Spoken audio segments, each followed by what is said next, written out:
Welcome back. You know, it's the time when we get to sit here at the final day and sort of look back. I know you guys have been busy as all get out with the meeting. So, Chris, if you had some highlights, what sort of strikes you?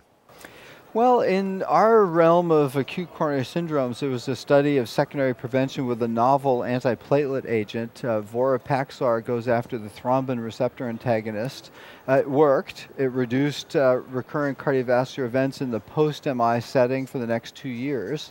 But as we've seen with multiple classes, there's a bleeding balance to that.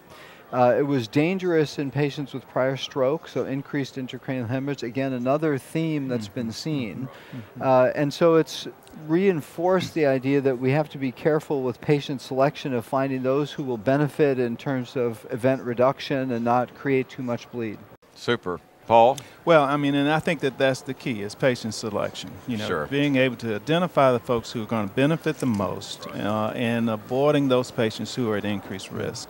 And again, you know, with every one of the anticoagulants that we have used post-MI, that's been the recurring thing. Yeah. Absolutely, no. So, Paul, tell me what interesting studies from your things. The Stampede, you know, I think the country's overwhelmed with this obesity epidemic, and the fact that bariatric surgery with using 2 different types of surgery appeared to have significant improvement in metabolic consequences of obesity. Quickly. Even before you lost the weight. That's dramatic. I mean, exactly. I had a chance to talk to the lead author, and he was saying that, you know, within, you know, days prior to discharge, things were coming. They would discharge people that had been on all the agents and discharge them on no agents. That's right. And these were high-risk individuals, type 2 diabetics, who you know are going to be at increased risk for subsequent cardiovascular events. And so the fact that we can really see these tremendous metabolic changes and reduction in the amount of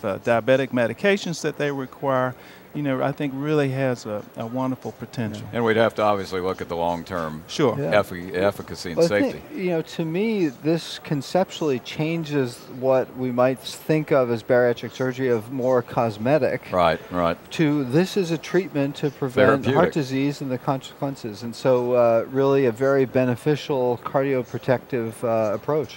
Yeah, I mean, it was really dramatic. Chris, other things that caught your fancy?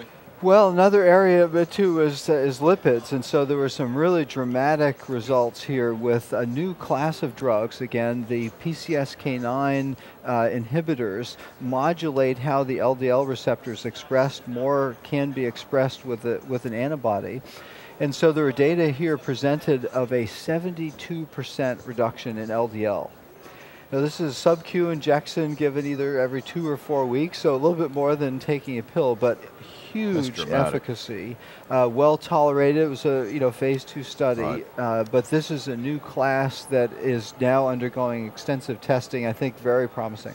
Okay, Paul, comments on this? I mean, that certainly offers us a tremendous potential, and I'm hopeful that. I know there was one case of vasculitis something that was reported in the trial, and hopefully that won't become an issue when we get some more real-world experience, but it certainly has tremendous potential. Other things. There was a trial called the Einstein PE that caught my attention. Well, this is, again, another new class of drugs. You know, there's been a lot of talk of the novel anticoagulants replacing warfarin, where you don't need monitoring, actually seeing better efficacy and safety, depending on the trials. Now extending into the highest risk venous thromboembolism patients, those with pulmonary embolus. They used a high dose initially, then tapered down as an all-oral treatment as opposed to the sub-Q low molecular weight heparin and warfarin with adjustment, et cetera, and found equivalent outcomes and maybe a little advantage on bleeding.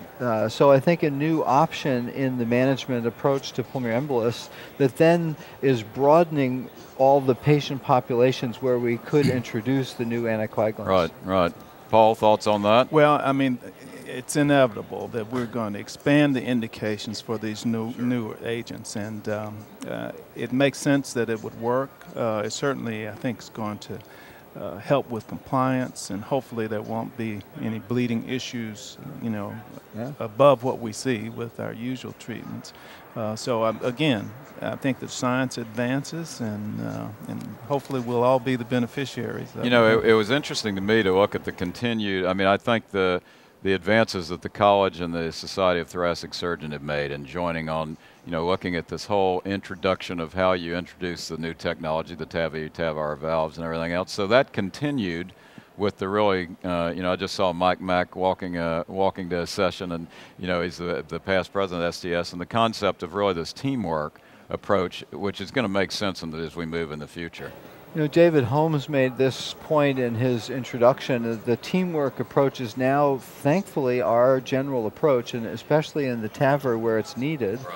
Some great results here, 2-year outcomes, very durable benefit in terms of outcomes and valve orifice, et cetera, for TAVR. So this looks like it's something that's not a short-term quick fix, but one that really changes the course of aortic stenosis.